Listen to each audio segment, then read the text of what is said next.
Welcome back to V and M Transmissions. I'm M. And I'm V. And we're going to pick up where we left off last time, starting the revolution. V was going to start the revolution. How did that get on, V? Well, a bit slow. So what you're saying is you didn't start the revolution? Well, I might have helped, but... Has the revolution started? I think so, yeah. Did it start before our conversation? Yeah, but I put my 2 pennyworth in to get it on its way. Okay. What was that 2 penneth then? I can't remember. Sorry. This is how the revolution's going to take place. There's a lot of people not being able to remember what they did. It will be an unconscious revolution, not a conscious revolution. So what made you want to do a transmission this evening, M? I just think we haven't done one for a while, and I've thought so many things that I couldn't possibly even begin to start explaining what I've thought since last time. Cool stuff, but then I thought, I can't really just list them off because that's kind of boring. So I thought, if we start where we stopped last time, then we might flow into something new. Okay. What about the revolution then? So, is it a consciousness revolution? I think so, yeah. Other revolutions can take place, but the one that needs to take place is a revolution in consciousness. I haven't fully defined in my own head what this actually means at this time, which isn't very helpful, but just the notion that that's what needs to take place. So when people talk about consciousness, it's sort of, it's a cloudy kind of thing, isn't it, that floats about. Mm-hmm. But when we're actually talking about what we actually mean, I suppose, is self-awareness, awareness of the impact of your existence, awareness of exercising more choice about your existence, exercising more control over your existence, more awareness of yourself, all these types of things. I've been studying in more depth sort of the notion of sacred feminine and masculine, and how in today's society they appear to be imbalanced for whatever reason. I don't know if this is something that anyone else has looked at, but the idea is that for many, many decades, centuries now, the sacred feminine part of our nature, the nurturing, caring, natural part of the nature, has been quashed somewhat. The sacred masculine, which is something you hear less about, the kind of left-brained, logical, aggressive part of the human nature, has kind of become imbalanced itself in the respect that it is far greater than it should be.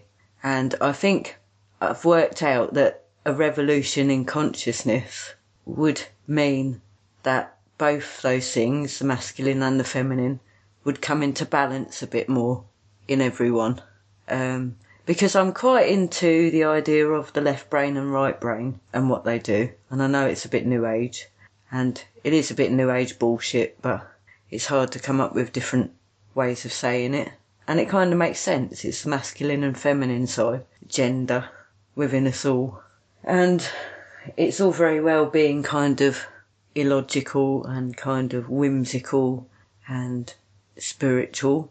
Not spiritual, but religious in whatever way possible. And I don't just mean the mainstream religion, but I mean a lot of new age thought as well. And it's all very well being, straight down the line and active and aggressive and logical. And but if you have one in more abundance than the other one, it's an imbalance. And I think, from what I can work out, society, most people, if not all people in today's world, are imbalanced one way or the other. So it's about bringing the two together, bridging the gap again. That's basically what I've been thinking about lately. Well, can I say a masculine thing now in response to that? Yeah. This is a masculine thing, right? What you just said takes 2 labels that are very generic and applies them in a very generic way, and that leaves a lot of scope for interpretation of what you just said. So M is about to pick it apart at this I point. can't pick it apart because there's nothing to pick apart. That's kind of my point. Let's actually take an example. Can we think of an example of what we mean by this to put it into an actual context? Yeah, Rather sure. than just sort of labelling things. So, I don't know, problem solving, I suppose, is always a good example. Would probably be quite a masculine thing. And problem avoiding? No, I don't think that really is. Well, it's still... I mean, what sort of problem are you talking about? Don't make yourself a problem, then you won't have to solve it. Any kind of problem like that. Like, I don't know, don't buy an expensive car, then you don't have to worry about it. Well, that's probably quite masculine as well. It's very logical. I got to thinking... What would be the feminine kind of approach to that? The feminine kind of approach, I guess, would be, what's the point? What's the point in what? Having a big flashy car. Well, it agrees with the avoiding, kind of mentality, isn't it? It's like, don't bother. It's not important. Are you going to come up with anything better? Or is this the way this transmission's going to go forward? Is this the feminine side that's talking to me? No, this is the masculine side at the moment. Well, I feel attacked now. I'm being feminine now. So when I started to think about this, I've actually thought about mine Human relationships. I actually thought about mine and M's relationship, in a way, because M has always been kind of known to be quite logical and straight down the line and kind of scientific and, all those kind of qualities. List writing. And I've always been the one that's definitely more whimsical, and I had a job in the care sector for many years, and it's kind of a lot more based on intuition and emotion. So, although obviously the sacred feminine and masculine is not that straightforward, and the idea is both sides reside in everyone, but usually in people one side is stronger than the other. So it made me really think about M and my relationship, because that's definitely true, I think, when it comes to the two of us. It's not that the opposing sides aren't there in each of us. It's just that one's stronger than the other. So a concept such as this is going to pose M a problem because of the stronger side of his nature. It's not a problem. I agree. I mean, I have my approach to meditation, for example, is to categorise things into polar opposites, which is exactly what you're talking about. You're saying, well, something has a quality of masculine and something else has a quality of feminine. And then you just take loads of different stuff and you put it in one box or the other. Obviously, things are not quite that straightforward. No, they're not. And I'm sorry if it came across that way. Yeah, but I was just trying to kind of get a little bit of a, it's just the idea of, bifurcation, the idea of gender, the idea of polarisation, the idea of two opposing forces that complement one another. What, like day and night? Yeah, like all that. Like hot and cold? Yeah. Yeah. Yeah. So what are you saying? That it's not there? That? No, I'm saying it is there. Good. See, that's masculine again. Yeah. I can be very masculine when I want to be, as you know. I mean, I thought it was clear I was saying it was there. I mean, you can't deny these things, can you? No. Right, so I think maybe it's an aspect of human consciousness is that it differentiates. It attempts to take something which is probably a gradient, a flow, a continuum, and differentiate it into A or B, just to simplify matters, and that's called differentiation. It's something that's in our nature to do, and it's sort of, when you look at language especially differentiates things, and we're talking in language now. And I think the point I was trying to make was that usually people are up one end or the other with it, though. It's actually very hard to kind of balance those two ends of the spectrum, if you know what I mean. It's easier if you take out, like, specific examples of this, masculine and feminine. But you asked me for a specific example. No, what I mean is, like, well, that was an example. Yeah, so it's easier to take an example or a type of masculine and feminine. Like, what is the feminine approach to relationships? What is the masculine approach to relationships? It's easier when you start zeroing in on specific instances, and then you can say, well, no, okay, if I want to be balanced, if I want to live a balanced life, I want to balance the two out, then it's easier to find a middle ground because it's clearer, So I think the reason that people don't have a balance is because they haven't zeroed in on what the actual scale is that they're dealing with. Or have any idea that there is a scale, in fact. Oh, yeah, of course. Yeah, I mean, if they thought there was a scale, then it'd be easier for them to identify. Yeah. But then it started to pose a problem for me because I thought of a kind of stereotypical, really religious person who you'd think would be on the kind of feminine side of things, very receptive. But then if they really are that believing of it all and someone questions that, then a masculine side comes out and they become very aggressive and very forceful in their view. So it's kind of a bit confusing, really. That's basically where I've got to with it, this particular train of thought. So take a highly religious person. Yeah. They might be receptive to other people, quite welcoming towards other people, just as an example, but also quite defensive against... But also they could attack. Attack what? A different belief system. Yeah, okay, and attack a different belief system. So we're talking about how they relate to people and how they relate to beliefs. So these are two different scales, and they happen to be at the masculine end on one scale and at a feminine end on another scale. So it's just, it's entirely possible, isn't it? But what you're saying is that balance is the right way forward for both scales. Yeah. So, be welcoming to people, but be less welcoming.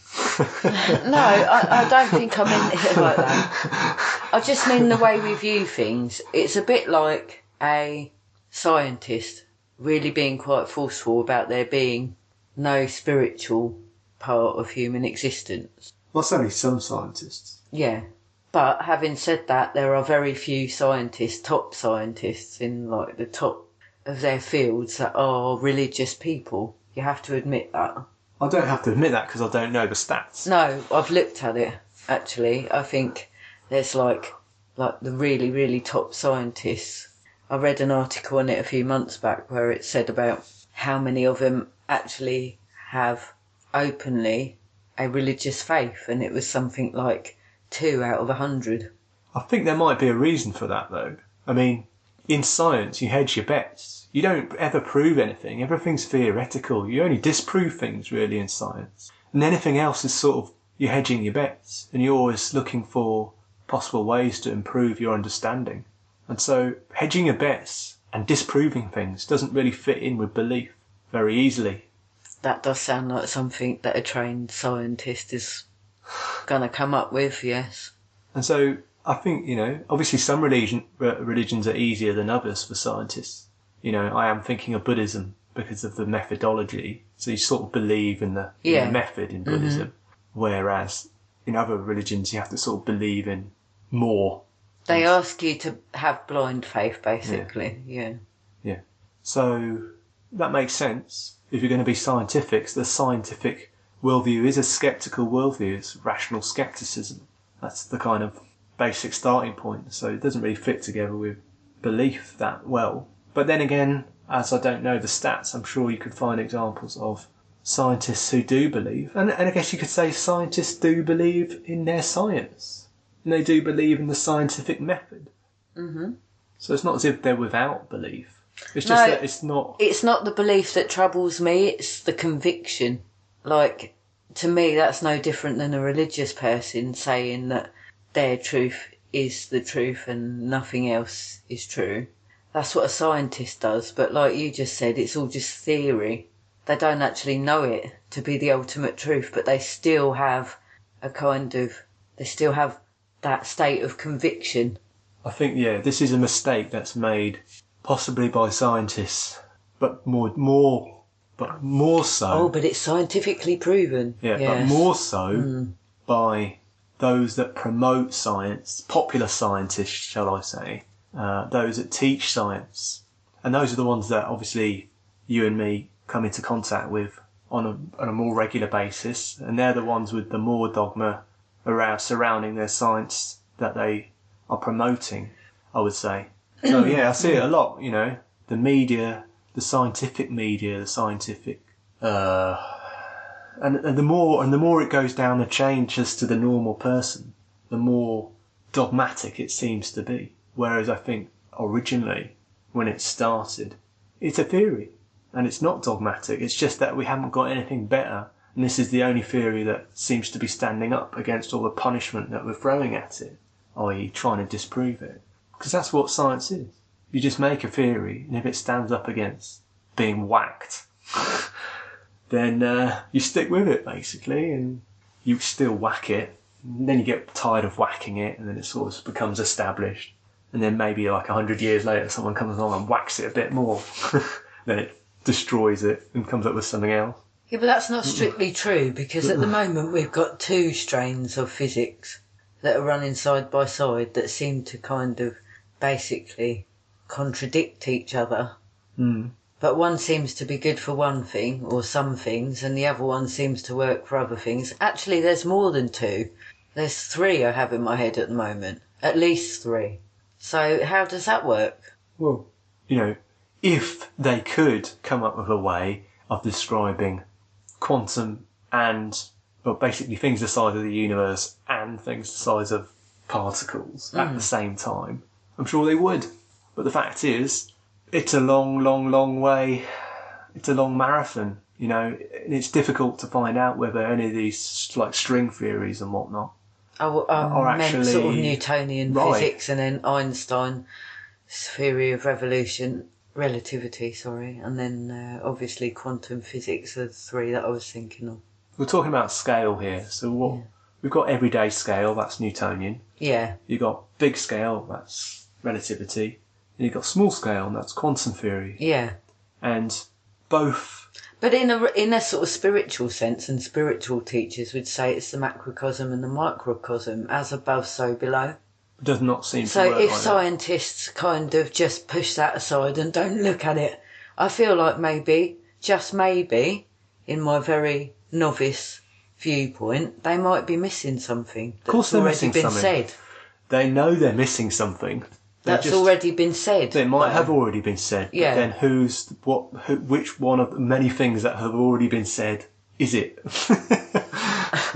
You know, and it might not have already been said. Who knows? The point is they don't know for sure yet, and it's very difficult for them to find out because the actual conditions under which they'd need to be able to test, like perform experimental tests, are... Oh, come on, I'm fed up with hearing this, because a lot of science in brackets, that we consider to be science, has never been tested and could never be tested. What are you talking about? I'm talking about astronomy, for a start, which is classed as a science. Yes, astronomy and the theory of evolution, yeah. Well, yeah, exactly. Things that are a long way away in time and things that are a long way away in space. Which... apparently is a scientifically proved, whatever that means. But it can't be. It just can't be. Well, yeah, it can't be, as well as experimental lab-based science. And that's so. It's like, you know, there are gradations of what can actually be done. So in astronomy, you find cases, you know, and you just, if something looks out of place, then that might challenge the theory, or it might just be that you've got it wrong. You know? Astronomy is basically 100% theory. None of it's actually proved. That's a strange thing. I think this is what you've got to get over. A theory, all science is a theory, none of it's proved. No matter, even if it was done in a lab, it's still not proved. It doesn't matter whether it's a long way in space or right here in your living room, it's still not proved. That's the whole premise of science. People keep forgetting that. You don't... No, I don't think it's a case of people forgetting. It's a case of people not being told that. To me, that's just as bad as some preacher 2,000 years ago telling people they have to believe it, that's the truth, and that's all they need to know. To me, that's what scientists in the modern day do. Yeah, When was the last time you heard a well-known scientist say, well, it is just a theory? exactly. You never hear that. You never hear that. Well, you do sometimes, but not often enough. So when someone says, oh, it's been proved by science, they actually believe that's it, that's the truth, that's it. Yeah, and they're an idiot for saying that. You are an idiot if you ever said it's been proved by science. Yeah. So it kind of niggles me because in a strange kind of way, a scientist who says that is just as bad as someone trying to push a religious dogma on people. It doesn't quite work the same, but yeah. The end effect is that people simplify And it's all about things. Control, isn't it? People Really? simplify, especially if they're, trying to debate something. Like, I'm going to win this debate by saying, well, science has proved it, blah, blah, blah. So I win, the end, But actually, no, science hasn't proved anything. It doesn't prove anything. The fact of the matter is, reality, look at everything around you. It's all just, is that dream catcher there, In science would say, yeah, look, you measure it, it's there. That doesn't prove it's there. That just means that the best theory Well, that we have in a is that it's particular there. strain of science, it would say it was there. In another strain of science, it would say, no, you really go down far enough and it's not there at all. No, I'm just saying, look, measurement. By looking at something, you're able to see that it's there. You're performing a measurement. That does not mean that it is in fact there. That just means that the theory, the idea that it could be there, has some weight for it. It has not been disproven that it is there. That it isn't there. So in order for me to test the theory of that dream catcher being there, I don't go about looking at the dream catcher and going, is it there? Yes. So that proves the theory. No. In order for me to test the theory that dream catcher is there, I have to try and prove that it's not there. And if I fail to try and prove that it's not there, then I have no choice left but to assume that it is there. But that is still just a theory. That's the scientific method. I have to try and prove that dream catcher is not there. How would I try and prove that dream catcher is not there? And is that across the board with all sciences? That is across the board, all science. That's the whole definition of science. That's Science 101. Yeah? And people forget that. People don't know that. Well, they might have known it at one point. It should be taught in all fucking schools because that's the scientific It's not method. though, is it? It's not though. No, they just take the results of scientific theories and teach them as dogma. But no, there should be at least a small point in the course which says the scientific method is this. But I think there's a problem there. And the problem is that if you tell that to people, then you lose a certain amount of control. Yes. So this is where it comes back to the revolution, I suppose. Because if you told that to school children, ultimately, when you learn science or any subject at school, it's basically a case of getting told a set of points that you then have to regurgitate. And if you manage to do that successfully, then you're intelligent. If you don't, then you're not. Basically, that's what it's about. It's about authority. Memory. It's about memory. It's about taking in what you've been told by an authority figure. Yeah? You're never going to get a school that says, actually, kids, this is all just theory. Nobody knows if it's actually the truth.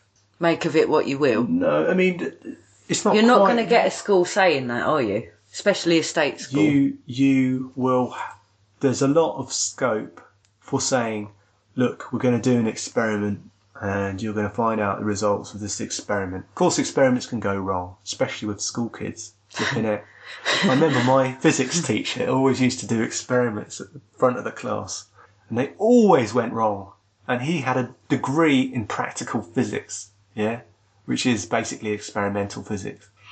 So, no, it wasn't just a degree, he had a PhD in practical physics. It's not just science where this occurs, actually. It happens extremely badly in history as well.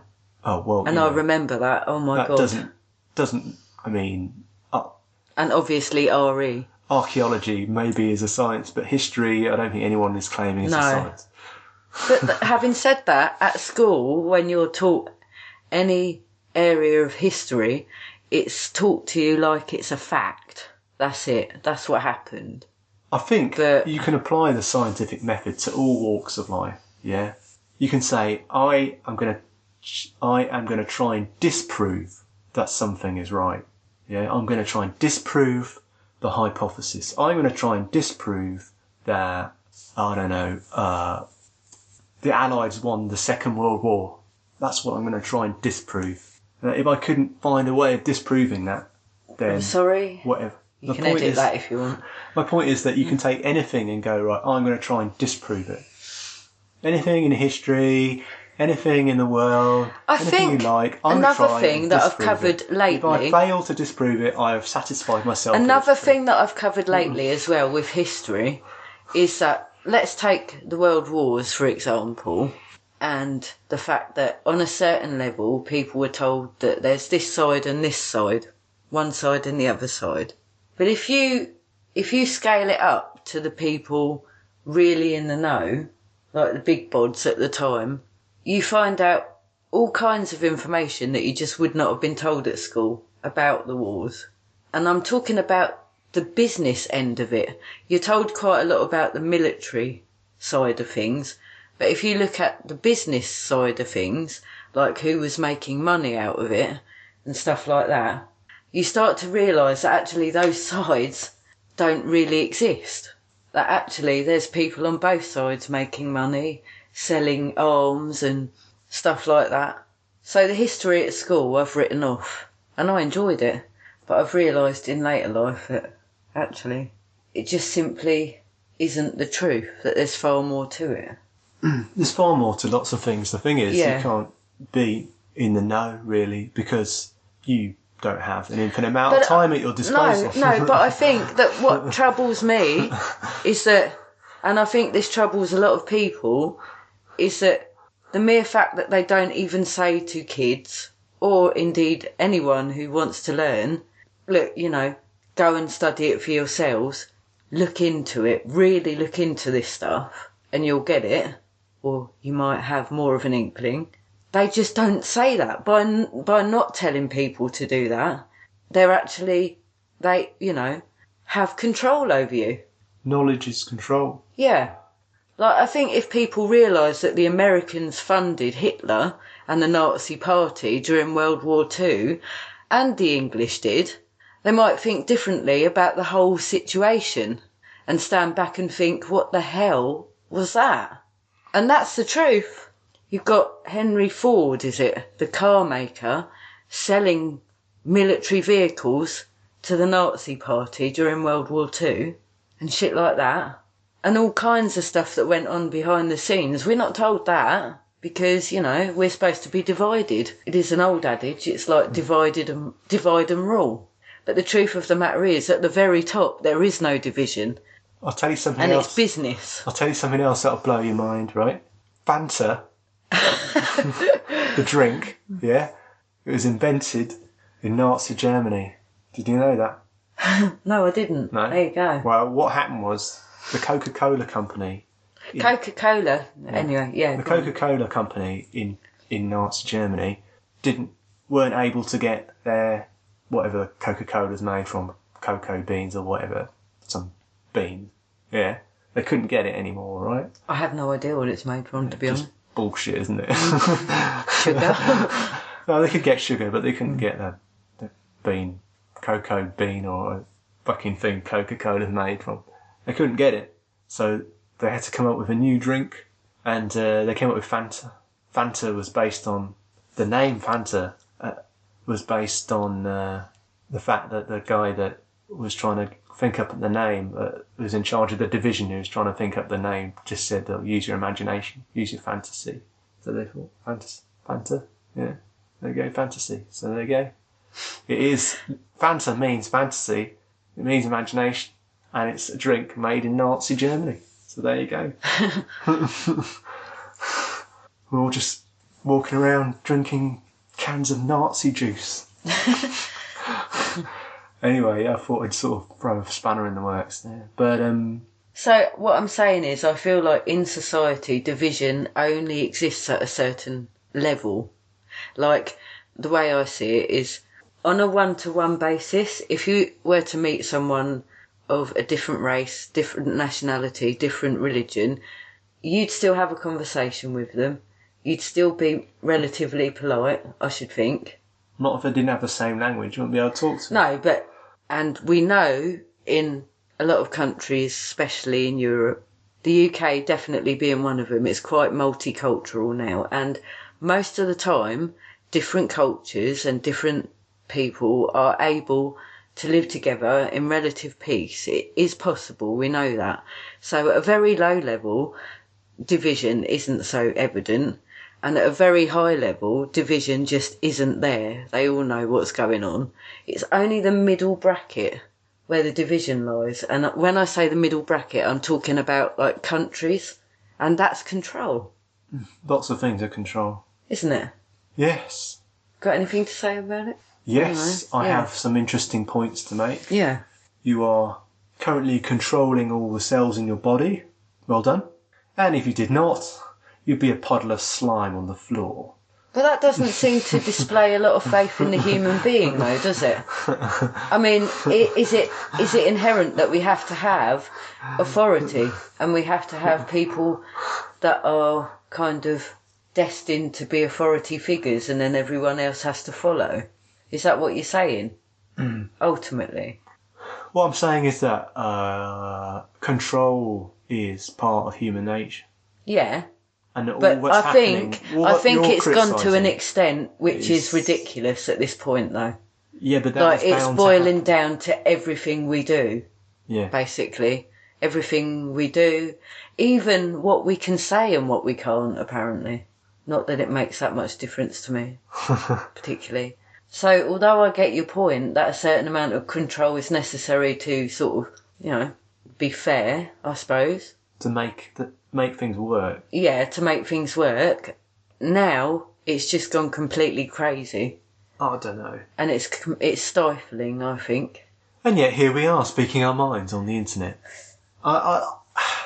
Yes, but even YouTube has ways of your video not being shown. I'm not going to bitch at YouTube for putting me down. I don't think it has. I just don't think I've come up.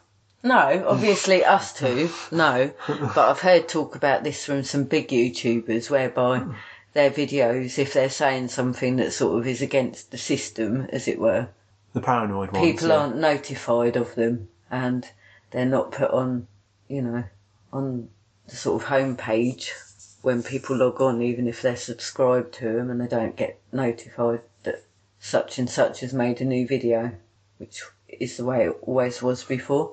You actually have to press a certain button to get a notification. All I know is that control is part of human nature. We try and control each other all the time. All that's happened is that sometimes somebody gets more control and gets more control and gets more control, and you know, sometimes it's magnified, you know, and that's what happens. But I don't know. What's my point? Why are we talking about control? Because I just think control's natural.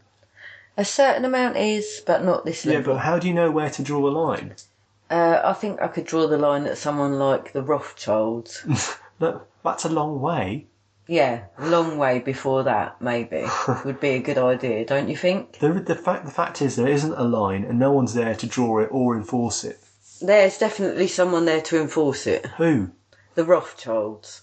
You mean the people that actually own the governments that we vote for? I think you're missing my point. Who is there to draw the line of control and say, when it gets beyond a certain size, stop? And who is there to police that line? No one. Exactly. So, because the ones in charge own it all. Yeah, well, yeah, the ones with the power aren't going to draw their own line, are they? They're allowed to just carry on with it. Yeah, exactly. And you're willing to accept that, are you? I'm willing to accept all aspects of human nature. You know, look at the French Revolution. Chop their heads off. There you go. That'll solve it. Oh no, there's some more people we need to chop their heads off too. Oh, let's chop some more heads off. Oh, we haven't chopped enough heads off. Look, you have to, if you want your own shit, you kind of have to stand up for yourself, don't you? You have to not be controlled. You have to resist don't you? No, I think that's just what we've been told to do. Well, what is the option then? Just don't do anything. That is resisting. It's not really. It's different. That's what I meant by resisting. It's not what you thought I meant by resisting. What did you think I meant by resisting? Well, if you think about the word resist, yeah. what do you think of? Well, when I do pushing hands and someone pushes against me, I resist the force. No, what do you think of as a normal person? Normal person, because that ain't normal. The normal average Joe on the street, if you said resist, they're going to think something that's ultimately violent. Resistance. Push back harder. Push back harder, yes. Yeah. No, that's not what resistance means. Resistance means standing your ground, not being moved from your ground. That's what resistance means. A circle around your being. A line in the sand, defending the line. That's what resistance is. To me, anyway. Is that what you think? So what if someone's being violent towards you? What do you do then? If they cross the line, you push them out. They can come again for another try if they want. You just keep doing it. What if you can't? If you can't, you can't. You fail. I mean, going back to the analogy, you know, if I get pushed out of my circle, that means they're in the circle. You know, that's brilliant. One option is to go with it completely. When you know you can't win, you have to go with it completely. And then they overextend, and then you can push them out again. That's usually what happens, to be honest. If someone is overreaching what they can achieve towards you, you can usually just agree with it and then step in behind them as they go past you. But it doesn't always work. You fail. Create some new ground. Fail to defend that ground. Create some new ground. Not going to fail every time. I mean, I don't think that's it, really. What more can I say? You can't win them all, can you? Yeah, but we're at the point where we're not going to win any. Do you get that? Are we? Yes. It doesn't feel like that. It feels like I've got a lot of freedom. I just don't choose to exercise it. And it's really down to my mental conditioning. Yes, that's been put there by culture. But I kind of think that it's my responsibility now that it's in my brain. What do you think you're able to do then, that you're not? Hey? Well, you said you got a lot of freedom, so what do you mean? Well, I've got the freedom to exist. That's the main one. Yeah, which you are. Yeah. I haven't taken that away from you yet. No, they need that one. Without people existing, then they wouldn't be able to charge taxes and make money off you. You're actually part of their It's like apparatus. You're accepting this. It's like you're very accepting of that. Well, I'm not accepting it. So you're talking about it like it's some kind of prison, and yet you're saying you've got freedom. You've got as much freedom. You've got quite a lot of freedom, really. I mean, if I want to, I don't have to. I don't have to do anything. I can say, well, fuck it, I'm not going to work. Fuck you, I'm not working. Deal with it. And I'll go and forage off the land. You're not allowed to do that, really, in a lot of places. It's illegal. It's not illegal if you eat. It's been stopped. It's not really being stopped, though, is it? You can still do it. I think if you look into it, there are quite a few rules that you have to follow. You don't have to follow the rules. You choose to follow the rules. Because you don't want to end up in prison. Oh, well, yeah, maybe. So it's not really freedom, is it?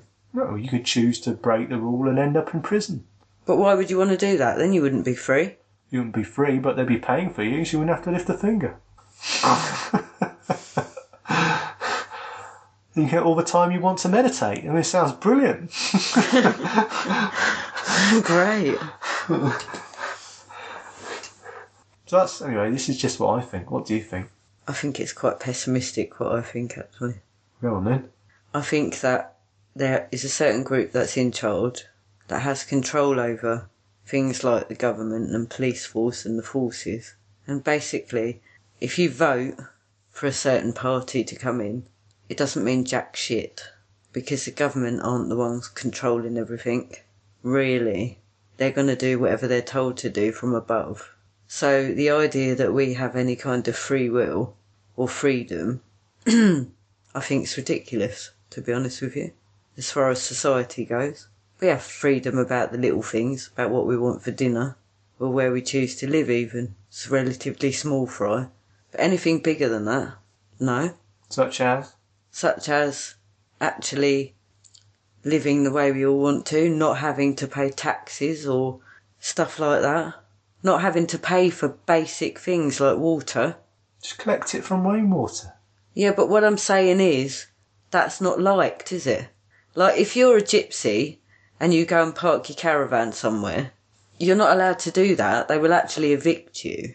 Depends who the landlord is, but yeah, they probably wouldn't appreciate it. But they don't appreciate them anywhere. It could be a bit of wasteland somewhere, and it still offends someone somewhere. And at some point, they're hoofed off of it and moved on. Yeah.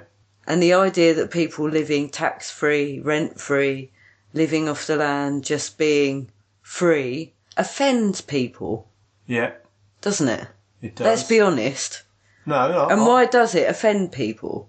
Because we're all trained into this mindset that in order to be a decent, honest person, we have to be chained up to this system. That's not freedom. Well, it's psychological manipulation. Yeah, that's how it all works, I think. Well, that's all it is, really. Yeah, that's my point. It's psychological. Like, success is another example. What makes someone successful? What does society regard as successful? Well, having a lot of stuff? Having a big house, a nice job, cushy job with lots of money and lots of disposable income you can buy lots of new toys with. But usually the people that have that get to the point where they realise that actually that don't make them happy. And you get quite a few people that actually go, fuck this, I'm off. Because it's not freedom. Well, you were talking about success, you weren't talking about freedom. But it all links into that, that's what I'm saying. Yeah, what successful is deciding to do something and then doing it. That's successful. I successfully made... Yeah, but I don't know about you. But when, like, obviously I'm not a career type of girl, but basically I felt, especially in my younger days, that there was a certain path that I had to follow. And if I didn't do that, I'd somehow failed and I wasn't going to be successful. What, you mean you have to make money? Yeah. Yeah, that's right. I mean, you've even criticised other people for not following that path. So it has been part of your way of thinking. Yeah, definitely. Before I realised that actually, that's all wrong. But that's what we're told. It almost reminds me of, like, you know those old American films when they have like a chain gang and they've got the shackle around their ankle and they're digging the holes or whatever, like on the sugar plantations and stuff. It reminds me of that. To me, that's not freedom. Monty Python did a good sketch about this, where they shot a baby out of their mum and it basically flew into the grave. And it was very cynical, but I thought, yeah, it's true as well. So this psychology that we're brought up with... A revolution in consciousness is what needs to happen. Yeah. So this is a psychological issue. And knowing that it's a psychological issue, it is still the responsibility of the mind, of the person whose mind that psychology is in. But I think the first step is to realise that that's what's happening, and a lot of people just ain't even there. Well, that's because they're being successful, or partly anyway. Not really. I mean, if you've spent half your life acquiring wealth and security and whatnots and all that, you know, you're not going to think to yourself, don't want this anymore. You've put so much effort in. No, but a lot of people do that. A lot of people do jack it in, don't they? I don't know. Several years down the line, they sort of think, oh, I've had enough of this rat race. I can't keep up with it.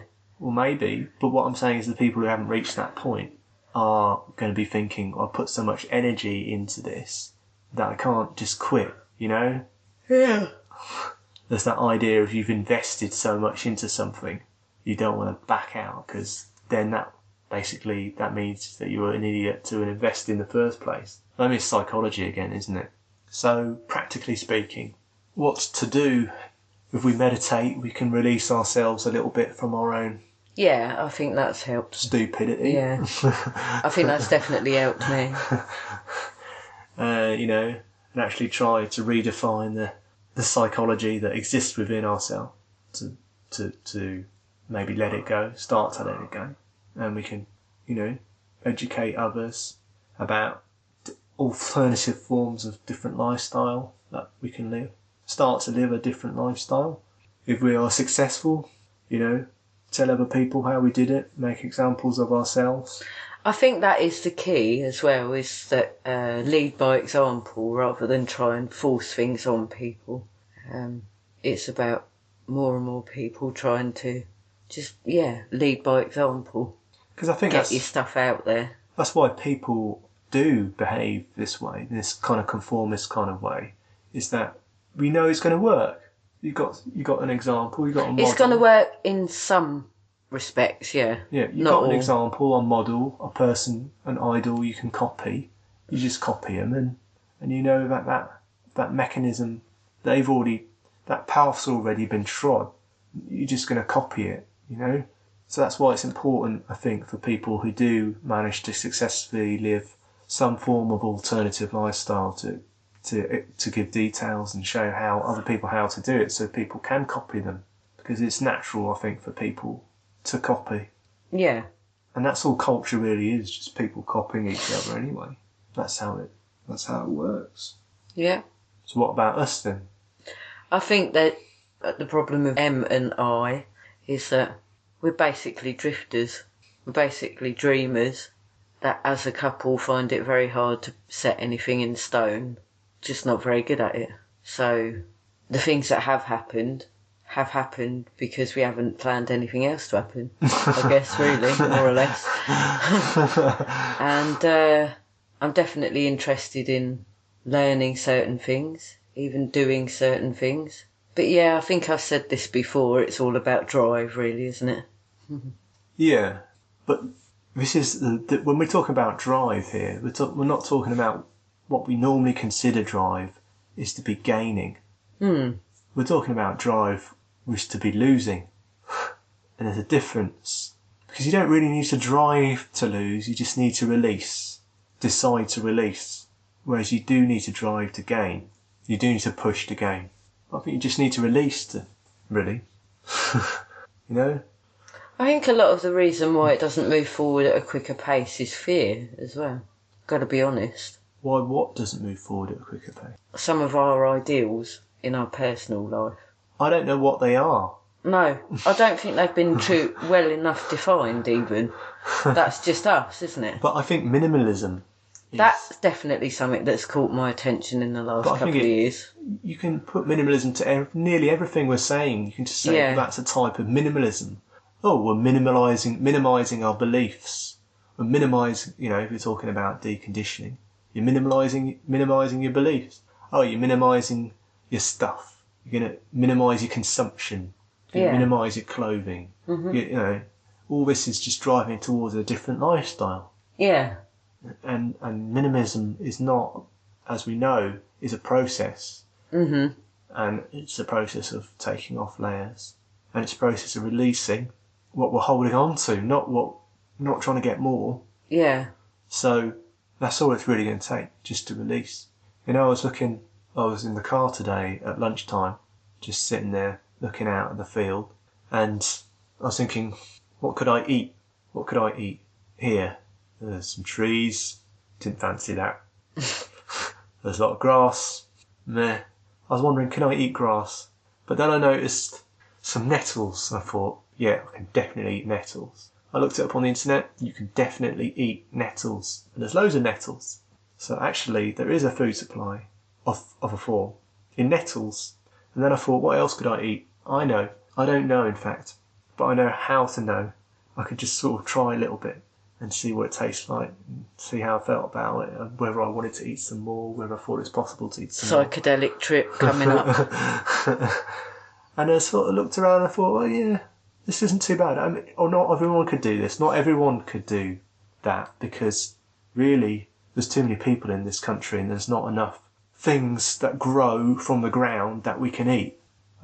Which just goes to show you how unsustainable it all is. Yeah, really, doesn't it? If you said, instead of planting a tree that doesn't bear fruit, let's plant trees that only bear fruit. Why the hell are we even bothering to plant trees to offset our fucking CO2, which aren't fruit trees. That's stupid, isn't it? And then what about plants in the ground, flowers? They look nice, great. I suppose they're alright for bees and if you want to make honey. But, why not plant plants we can eat?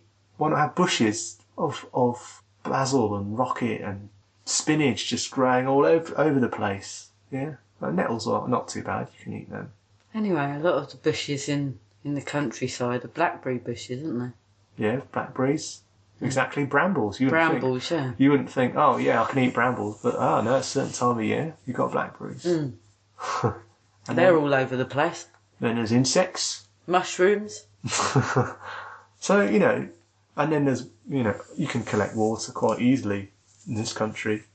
So you're just down to shelter, really, and safety. I almost feel that human civilization has come too far and is just raping the earth of everything that it could possibly have to offer, and we need to scale it right back. Well, of course. Scale it right back. Yeah, totally. And because it's just a fact that if all the countries on the earth lived the way that a lot of the so-called civilised, first world countries do, there wouldn't be enough to go round. Simply wouldn't be, because, we just use too much. So basically, we want to take this minimalism and just keep applying it, everything, to everything. You minimise your way out of the house in the end. I think one of my main fears is not doing right by my children, whatever right is. See, that's not defined in my own mind, really. I don't want my children to grow up and have to seek therapy because their childhood was crap. Essentially, I don't want them to have to start their adult life by righting the wrongs that we created. This is very scary to me. They're already doing that. They're already doing that. What do you mean? They're already doing that. Doing what? Well, we're just making a whole different set of wrongs. If we were conformists, we'd just be creating a whole different set of wrongs. True. Just want to get it right for my children, that's all. But I'm not sure what right is. Right is they get to live. That's what right is in nature. They get to live. Yeah, maybe slightly more than just they get to live would be good, really. Well, yeah, of course there's always more than you get to live. Because there's more to life, you see, than what you can buy. Yeah, definitely. Best things in life are free. Yeah, let's not get all cliched about the whole thing, eh? No, but what I'm saying is, living is surviving. Don't think one would find it fun to go picking blackberries. I know she would. And mushrooms. But would she want to do that full time? Do you not think that at some point she's going to think, I could just go to the shop and buy these, for fuck's sake? But my parents insist that I go and pick them fresh from the bush. You can't pick them full time because they don't grow all year round. I'm sure she'd get fed up with that at some point. This is what I'm talking about. Because... What would she want that you weren't giving? To be able to go out with her friends and spend money. You can still have money. Who says I have to give up my job? So it'd be me doing all the foraging then? No, I can... With the children in tow? All I'm saying... While we live in our hobbit hole in the earth? Yeah. No, and you still go and sit in your air-conditioned office all day? Don't you want to live in a hobbit hole? I have some standards. It would be a state-of-the-art hobbit hole. So what you're saying is that you want money? I want to... I'm not actually sure. I think that's the whole, problem, actually. I know that a lot of how we do live doesn't feel particularly right, but I don't think I've fully kind of worked out how I want to do it differently. There's a lot of different things going on. Well, this is the advantage of minimalism. You don't have to work out where it's going. You just have to take off the next layer. Yeah. It's working. And then once you've revealed that, there's another layer, and take off that. And you just keep taking off the layers. That's it. You don't have to know where you're going. Well, it suits us down to the ground then, Just have to keep taking off the layers. Anyway. I think that's it, really. Yeah. So, there we go. I don't know. Back on minimalism again. And we're going to leave it here. Okay. if that's all right with you. No, fine. I think we've exhausted ourselves this evening. Anyway. So, yeah, thank you for listening, and I hope it comes out. Not boring. We don't care. We don't care what you think. Well, we do, in a way, because, you know, we're putting it on the internet. Sorry, I don't care what you think. And I must say, Em is quite good at checking out how many views we've had. So even though he says he doesn't care... That's why you love me, because I don't care about you. It's one of those relationships, I forget what they're called. I don't know. A non-relationship? No, it's... Codependent? No, that's opposite of what I just said. Anyway, yeah. You love me because I love me. That's it. Right. Okay. Look, this is art, right? This is a one-way street. I post it, you listen. You can talk back with your little comment boxes if you want. Yeah. But, ultimately, this is the art. Art goes on the wall. You appreciate or you don't. You consume or you don't. It's not a two-way street. If you want to create a two-way street, that's fine. Contact and I will converse. Contact, converse. Okay, bye. Bye.